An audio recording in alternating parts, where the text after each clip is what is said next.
अब्दुल्ला इब्न उमर छोटे थे तो वो मस्जिदों में कुछ अल्लाह अल्लाह करते थे। वो कहते हैं कि हम लोग रसूलुल्लाह सल्लल्लाहु अलैहि वसल्लम के ज़माने में बचपन में अल्लाह मस्जिदों में करते थे, लेकिन रसूलुल्लाह ने कभी डांटा नहीं, है ना, कभी नहीं डांटा।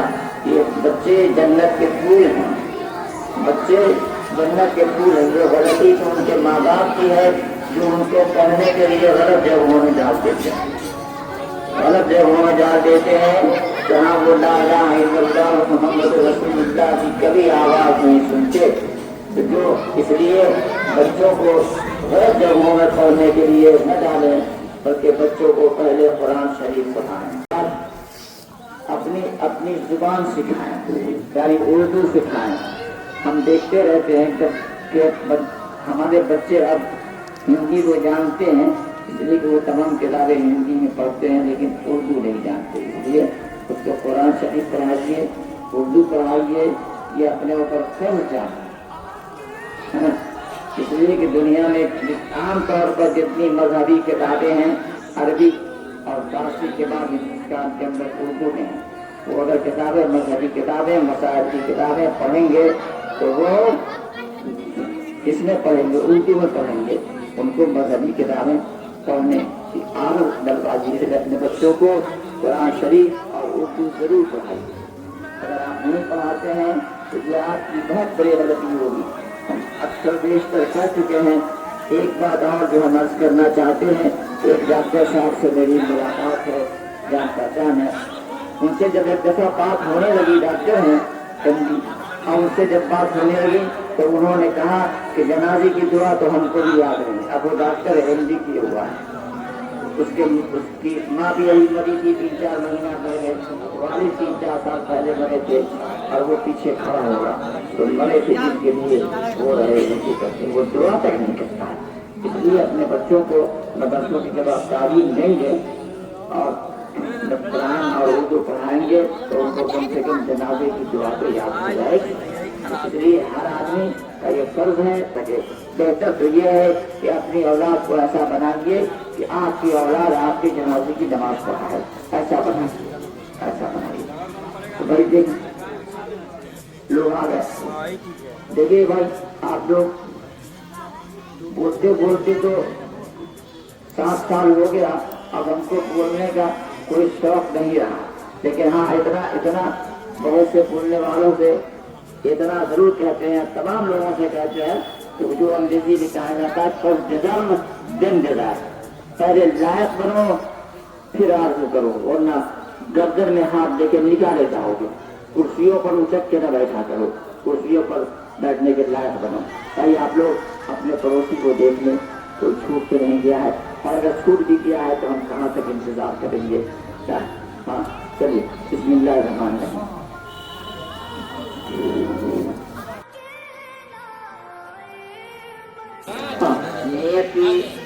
नियतें खुलने, नियत की मैंने 2 रकात नमाज ईद उल फित्र की वाजिब। नियत कहते हैं दिल में इरादा करने को, जुबान से कहना जरूरी नहीं है, जुबान से कहना बेहतर है। एक फायदा वो चाहिए होता है कि जब आदमी कहता है तरफ काबे शरीफ में, तो काबे शरीफ जुबान से कहने के बाद उसकी तवज्जो काबे की तरफ हो जाती है। नमाज के लिए काबे की तरफ रुख होना और दिल का काबे से मिल जाना भी लाज़मी चीजों में से है। तो बहर के तो नियत की मैंने 2 रकात नमाज ईद उल फित्र की वाजिब 7 ज़ाहिर 6 तकबीरों के, 7 ज़ाहिर 6 तकबीरों के पीछे इस इमाम के मुँह मेरा तरफ काबे शरीफ के अल्लाहु अकबर, अल्लाहु अकबर कहने के बाद हाथ बांध लेंगे और 3 बार अल्लाहु अकबर कहेंगे। एक अल्लाहु अकबर से दूसरे अल्लाहु अकबर में जरा वक्फा होना चाहिए, जरा वक्फा होना चाहिए कि सुभान अल्लाह सुभान अल्लाह सुभान अल्लाह, ऐसे नहीं कि धाए धाए, हाँ तो धाए धाए वाला अल्लाहु अकबर नहीं, 3 बार सुभान अल्लाह के वक़्त रुकना चाहिए। 3 बार अल्लाहु अकबर कहेंगे, कान तक हाथ उठाएंगे, हाँ, और उसके बाद जब 3 पूरा हो जाएगा, सरा पढ़ने के बाद फिर इमाम जो है कुरान पढ़ेगा। पहली रकत पूरी होगी और दूसरी रकत के लिए खड़े होंगे। दूसरी रकत में रुकू करने से पहले कुरान पढ़ने के बाद, लेकिन रुकू करने से पहले 3 بار اللہ اکبر کہیں گے ہاتھ کو کان تک اٹھائیں گے، 4تھی بار اللہ اکبر کہیں گے تو ہاتھ کو کان تک نہیں اٹھائیں گے بلکہ رکوع میں چلے جائیں گے. پھر اس کے بعد نماز ہوگی. نماز کے بعد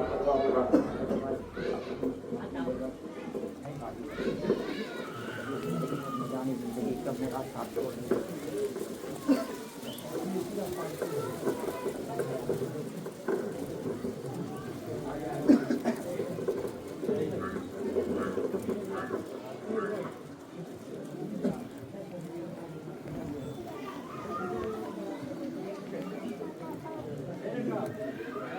اللہ اکبر.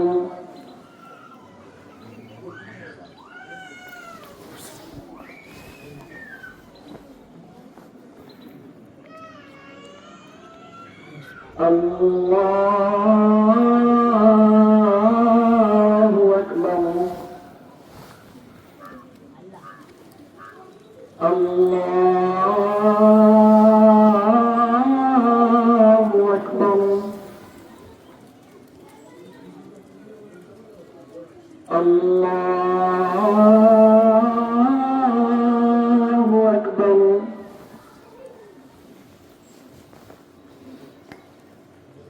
الحمد لله رب العالمين الرحمن الرحيم مالك يوم الدين إياك نعبد وإياك نستعين اهدنا الصراط المستقيم صراط الذين أنعمت عليهم غير المغضوب عليهم ولا الضالين.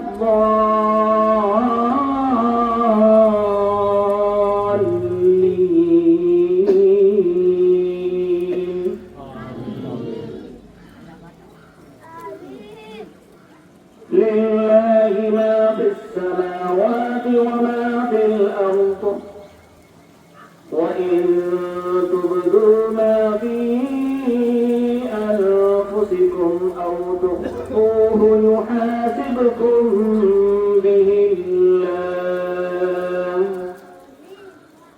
فيغفر لمن يشاء ويعذب من يشاء والله على كل شيء قدير. آمن الرسول بما أنزل إليه من ربه والمؤمنون كل آمن بالله وملائكته وكتبه ورسله لا نفرق بين أحد من رسله وقالوا سمعنا وأطعنا غفرانك ربنا وإليك المصير. لا يكلف الله نفسا إلا وسعها لها ما كسبت وعليها ما اكتسبت ربنا لا تؤاخذنا إن نسينا أو أخطأنا ربنا ولا تحمل علينا إصرا كما حملته على الذين من قبلنا ربنا ولا تحملنا ما لا طاقة لنا به واعف عنا واغفر لنا وارحمنا أنت مولانا فانصرنا على القوم الكافرين.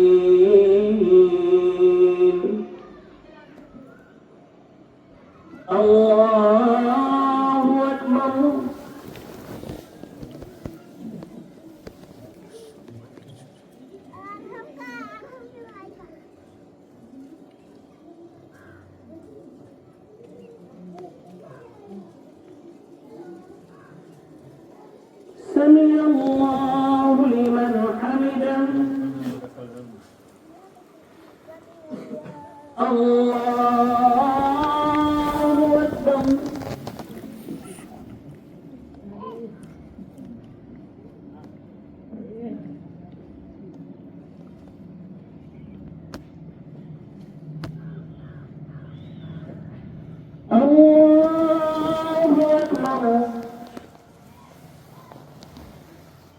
الله أكبر.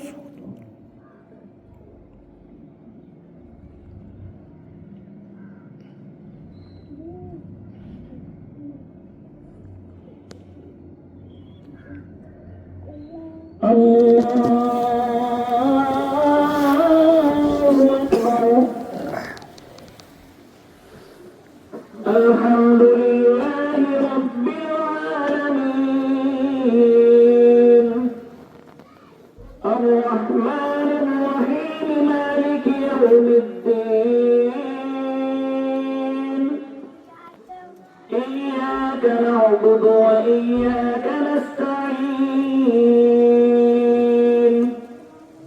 اهدنا الصراط المستقيم صراط الذين أنعمت عليهم غير المغضوب عليهم ولا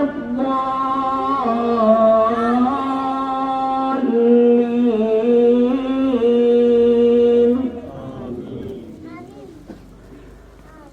والشمس وضحاها والقمر إذا تلاها والنهار إذا جلاها والليل إذا يغشاها والسماء وما بناها والأرض وما طحاها ونفس وما سواها فألهمها فجورها وتقواها قد أفلح من زكاها وقد خاب من دساها كذبت ثمود بطغواها إذ انبعث أشقاها فقال لهم رسول الله ناقة الله وسقياها فكذبوه فعقروها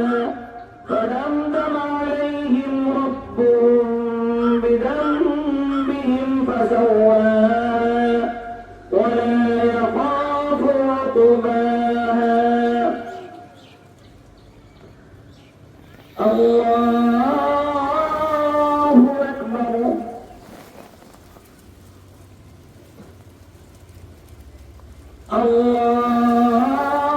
الله أكبر.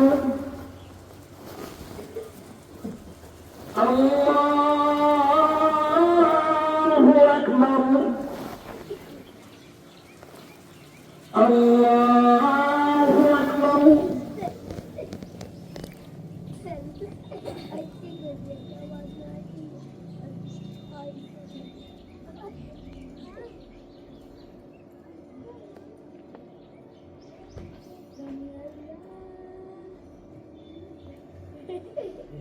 سمع الله لمن حمده.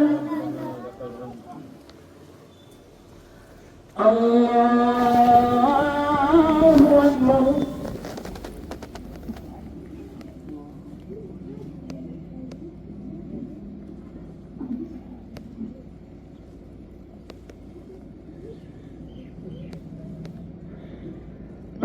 الله أكبر.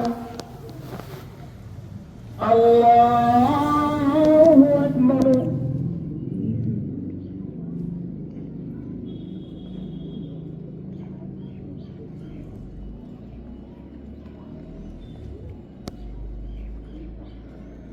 الله أكبر.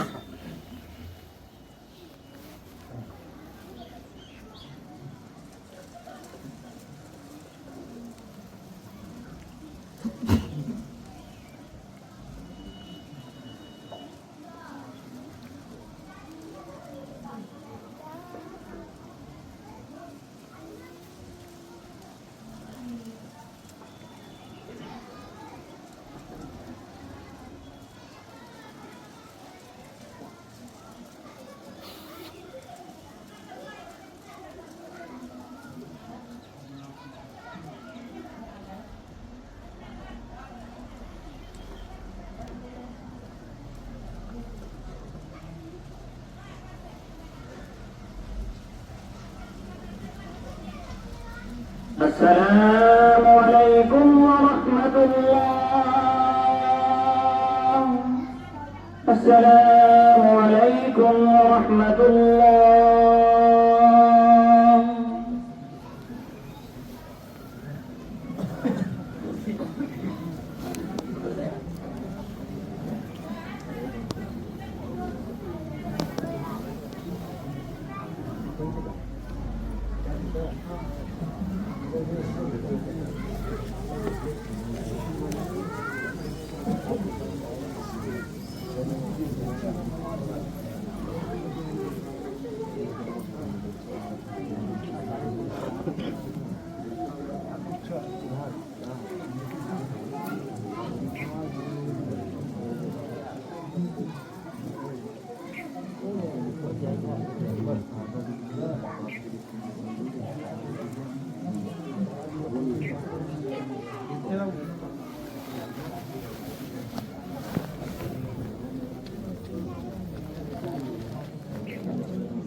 السلام علیکم.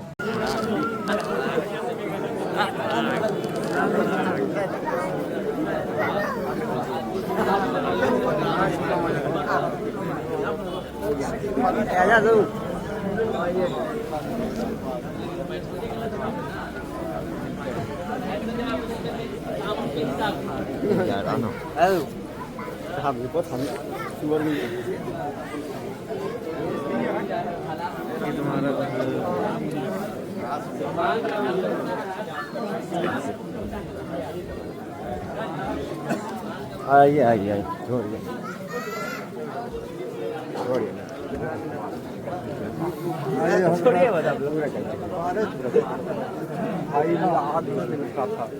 بلڈ چیک کروا جائے گا. ٹھیک ہے آپ کے دوست آئیے نا ٹرن ڈاؤن.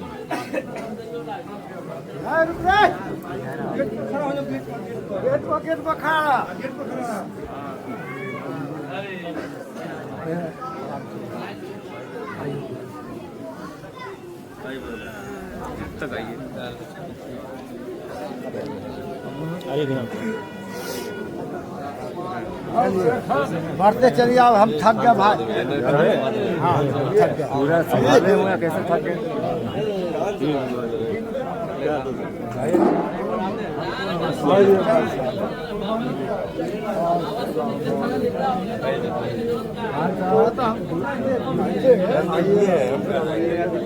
ہاں اس کے بعد چلیے. ہاں ہاں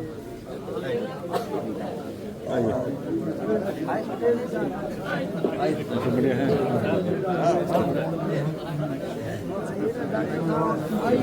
عید مبارک. عید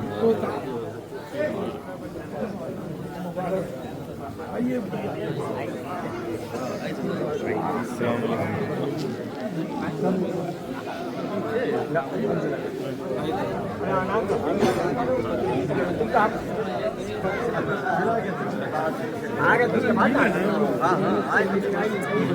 دادا کو لو.